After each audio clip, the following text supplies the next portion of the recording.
Hey there, friends. All right, I am back for another couple of fun tips for you today. Today, we're going to be diving into a topic that I know many of you are navigating. It is specifically related to menopause. So, yep, that good old midlife transition. It's not always easy, but here's the truth. Lifestyle changes really can make a huge difference when it comes to managing those tricky symptoms. So whether you're dealing with hot flashes or mood swings or that energy slump that I've talked about before, I've got practical tips for you to help you feel more in control of your health during this phase of life. So what I want you to do is grab your favorite cup of coffee or tea, settle in, and let's chat a little. All right, when we talk about navigating menopause and we talk about natural ways that we can deal with some of the symptoms that we are struggling with, I always start with food because who doesn't like talking about food? Let's be honest, right? This girl loves to eat. But what we want to talk about is what we eat really does play a massive role in how we feel, especially during our menopause transition. So think of things like omega-3 fatty acids. These are going to be your best friends. So think of foods like salmon, walnuts, flax seeds. This really can help reduce inflammation, which is something that a lot of us struggle with when we're going through midlife. And it's going to boost our heart health.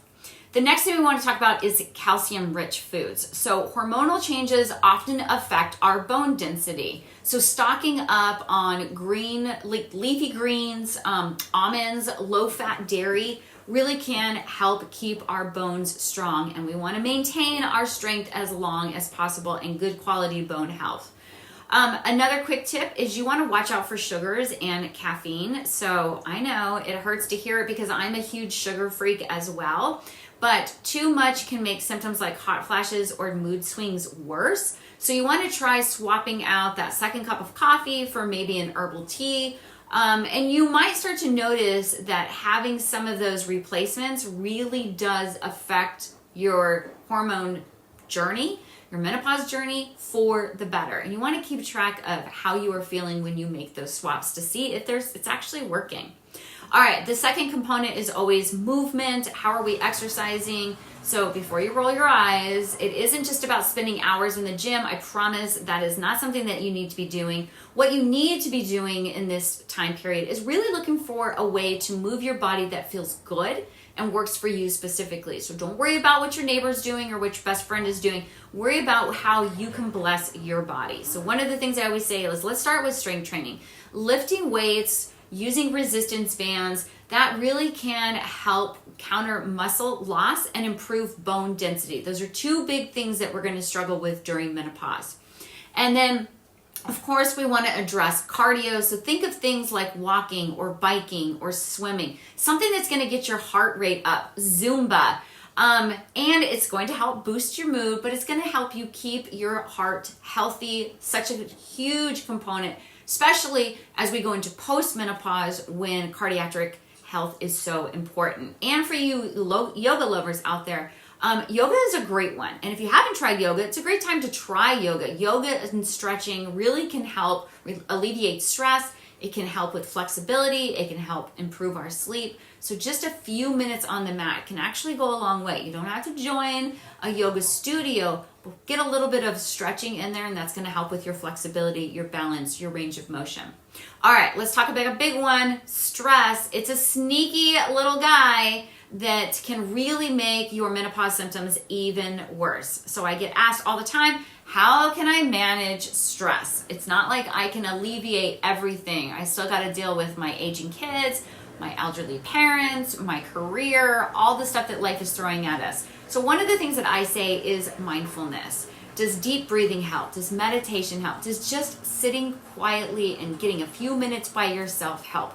Find some ways that you can practice reducing that anxiety, that stress, and help you improve your mood. So even just a couple minutes, I promise it can help you stay calm, it can help you feel better, and it's going to make a huge impact.